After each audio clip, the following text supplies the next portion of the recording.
Hi guys, it's Melissa from Starry Family Farm, and today I'm going to be reading for March 14th for the Bible in a Year Challenge. And the previous readings from January 1st until now are in a playlist called Bible in a Year Readings, I believe. And that'll be linked at the end of the video. So I started a new Bible study today for women at my church, and it's called It's Not Supposed to Be This Way by Lysa Terkeurst, I believe is how it's pronounced.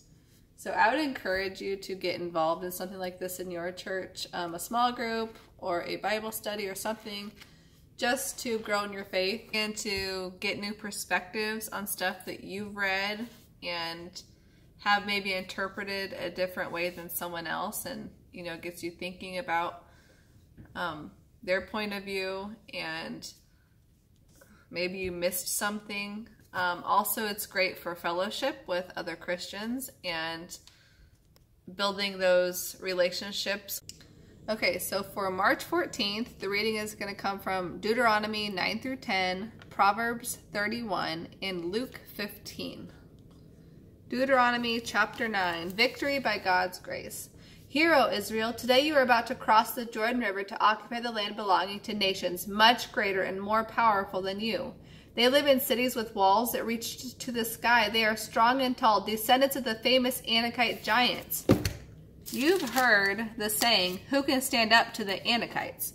But the Lord your God will cross over ahead of you like a devouring fire to destroy them. He will subdue them so that you will quickly conquer them and drive them out, just as the Lord has promised.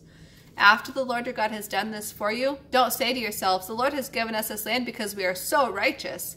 No, it is because of the wickedness of the other nations that he is doing it. It is not at all because you are such righteous, upright people that you are about to occupy their land. The Lord your God will drive these nations out ahead of you only because of their wickedness, and to fulfill the oath he had sworn to your ancestors, Abraham, Isaac, and Jacob. I will say it again, the Lord your God is not giving you this good land because you are righteous, for you are not. You are a stubborn people. Remembering the gold calf. Remember how angry you made the Lord your God out in the wilderness? From the day you left Egypt until now, you have constantly rebelled against him. Remember how angry you made the Lord at Mount Sinai, where he was ready to destroy you? That was when I, on the mountain, was receiving the tablets of stone inscribed with the covenant that the Lord had made with you. I was there for 40 days and 40 nights, and all that time I ate nothing and drank no water. The Lord gave me the covenant, the tablets on which God himself had written all the words he had spoken to you from the fire on the mountain. At the end of the 40 days and nights, the Lord handed me the two stone tablets with the covenant inscribed on them. Then the Lord said to me, go down immediately, because the people you led out of Egypt have become corrupt. They have already turned from the way I commanded them to live, and have cast an idol for themselves with gold. The Lord said to me, I have been watching this people, and they are extremely stubborn. Leave me alone, so I may destroy them and erase their name from under heaven. Then I will make a mighty nation of your descendants, a nation larger and more powerful than they are. So I came down from the fiery mountain, holding in my hands the two stone tablets of the covenant. There below me I could see the gold calf you had made in your terrible sin against the Lord your God. How quickly you had turned from the path the Lord had commanded you to follow. So I raised the stone tablets and dashed them to the ground. I smashed them before your very eyes. Then for 40 days and nights I lay prostrate before the Lord, neither eating bread nor drinking water. I did this because you had sinned by doing what the Lord hated, thus making him very angry. How I feared for you, for the Lord was ready to destroy you. But again he listened to me. The Lord was so angry with Aaron that he wanted to destroy him. But I prayed for Aaron, and the Lord spared him. I took your sin, the calf you had made, and I melted it in the fire and ground it into fine dust. I threw the dust into the stream that cascades down the mountain. You also made the Lord angry at Taberah, Massa, and Kibroth Hattaavah. And at Kadesh Barnea the Lord sent you out with this command, go up and take the land I have given you. But you rebelled against the command of the Lord your God and refused to trust him or obey him. Yes, you have been rebelling against the Lord as long as I have known you. That is why I fell down and lay before the Lord for 40 days and nights when he was ready to destroy you. I prayed to the Lord and said, O sovereign Lord, do not destroy your own people. They are your special possession, redeemed from Egypt by your mighty power and glorious strength. Overlook the stubbornness and sins of these people, and remember instead your servants Abraham, Isaac, and Jacob. If you destroy these people, the Egyptians will say, The Lord destroyed them because he wasn't able to bring them to the land he had sworn to give them. Or they might say he destroyed them because he hated them. He brought them into the wilderness to slaughter them. But they are your people and your special possession, whom you brought from Egypt by your mighty power and glorious strength. Chapter 10. New tablets of stone. At that time the Lord said to me, Prepare 2 stone tablets like the first ones, and make a sacred chest of wood to keep them in. Return to me on the mountain, and I will write on the tablets the same words that were on the ones you smashed. Then place the tablets in the sacred chest, the Ark of the Covenant. So I made a chest of acacia wood and cut 2 stone tablets like the first 2, and I took the tablets up the mountain. The Lord again wrote the terms of the covenant, the 10 commandments, on them, and gave them to me. They are the same words the Lord had spoken to you from the heart of the fire on the mountain as you were assembled below. Then I came down and placed the tablets in the Ark of the Covenant, which I had made, just as the Lord commanded me, and the tablets are still there in the ark. The people of Israel set out from the wells of the people of Jachin and traveled to Masrah, where Aaron died and was buried. His son Eleazar became the high priest in his place. Then they journeyed to Gudgodah, and from there to Jotbatha, a land with brooks of water. At that time the Lord set apart the tribe of Levi to carry the ark of the Lord's covenant, to minister before the Lord, and to pronounce blessings in his name. These are still their duties. That is why the Levites have no share or inheritance reserved for them among the other Israelite tribes. The Lord himself is their inheritance, as the Lord your God told them. As I said before, I stayed on the mountain in the Lord's presence for 40 days and nights, as I had done the first time. And once again the Lord yielded to my pleas and didn't destroy you. But the Lord said to me, Get up and lead the people into the land I swore to give their ancestors, so they may take possession of it. A call to love and obedience. And now, Israel, what does the Lord your God require of you? He requires you to fear him, to live according to his will, to love and worship him with all your heart and soul, and to obey the Lord's commands and laws that I am giving you today for your own good. The highest heavens and the earth and everything in it all belong to the Lord your God. Yet the Lord chose your ancestors as the objects of his love, and he chose you, their descendants, above every other nation, as is evident today. Therefore, cleanse your sinful hearts and stop being stubborn. The Lord your God is the God of gods and the Lord of lords. He is the great God, mighty and awesome, who shows no partiality and takes no bribes. He gives justice to orphans and widows. He shows love to the foreigners living among you and gives them food and clothing. You too must show love to foreigners, for you yourselves were once foreigners in the land of Egypt. You must fear the Lord your God and worship him and cling to him. Your oaths must be in his name alone. He is your God, the one who is worthy of your praise, the one who has done mighty miracles that you yourselves have seen. When your ancestors went down into Egypt, there were only 70 of them. But now the Lord your God has made you as numerous as the stars in the sky. In Proverbs 31. The sayings of King Lemuel. These are the sayings of King Lemuel, an oracle, that his mother taught him.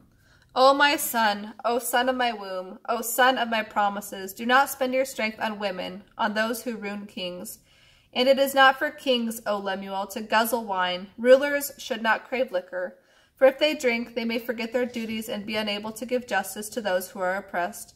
Liquor is for the dying, and wine for those in deep depression. Let them drink to forget their poverty and remember their troubles no more. Speak up for those who cannot speak for themselves. Ensure justice for those who are perishing. Yes, speak up for the poor and helpless, and see that they get justice. A wife of noble character. Who can find a virtuous and capable wife? She is worth more than precious rubies. Her husband can trust her, and she will greatly enrich his life. She will not hinder him, but help him all her life. She finds wool and flax and busily spins it. She is like a merchant's ship. She brings her food from afar. She gets up before dawn to prepare breakfast for her household and plan that day's work for her servant girls. She goes out to inspect a field and buys it. With her earnings, she plants a vineyard. She is energetic and strong, a hard worker. She watches for bargains. Her lights burn late into the night. Her hands are busy spinning thread, her fingers twisting fiber. She extends a helping hand to the poor and opens her arms to the needy. She has no fear of winter for her household because all of them have warm clothes. She quilts her own bedspreads. She dresses like royalty in gowns of finest cloth.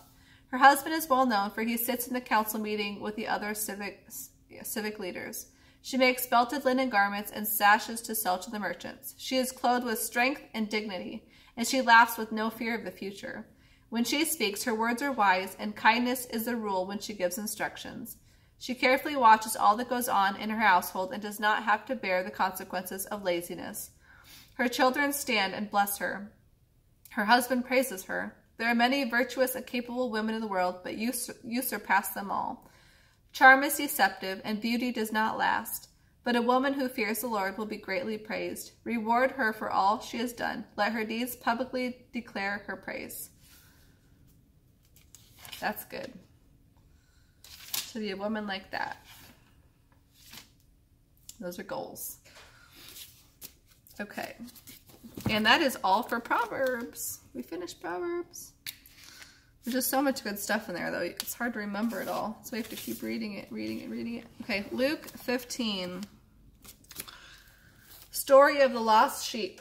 Tax collectors and other notorious sinners often came to listen to Jesus. This made the Pharisees and teachers of religious law complain that he was associating with such despicable people, even eating with them.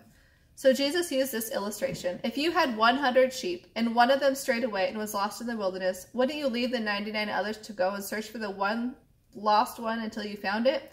And then you would joyfully carry it home on your shoulders. When you arrived, you would call together your friends and neighbors to rejoice with you because your lost sheep was found. In the same way, heaven will be happier over one lost sinner who returns to God than over 99 others who are righteous and haven't strayed away. Story of the lost coin. Or suppose a woman has 10 valuable silver coins and loses one. Won't she light a lamp and look in every corner of the house and sweep every nook and cranny until she finds it? And when she finds it, she will call in her friends and neighbors to rejoice with her because she has found her lost coin. In the same way, there is joy in the presence of God's angels when even one sinner repents. Story of the lost son. To illustrate the point further, Jesus told them this story. A man had 2 sons. The younger son told his father, I want my share of your estate now, instead of waiting until you die. So his father agreed to divide his wealth between his sons. A few days later, his younger son packed all his belongings and took a trip to a distant land, and there he wasted all his money on wild living. About the time his money ran out, a great famine swept over the land, and he began to starve. He persuaded a local farmer to hire him to feed his pigs. The boy became so hungry that even the pods he was feeding the pigs looked good to him. But no one gave him anything. When he finally came to his senses, he said to himself, At home even the hired men have enough food to spare, and here I am dying of hunger. I will go home to my father and say, Father, I have sinned against both heaven and you, and I am no longer worthy of being called your son. Please take me on as a hired man. So he returned home to his father, and while he was still a long distance away, his father saw him coming.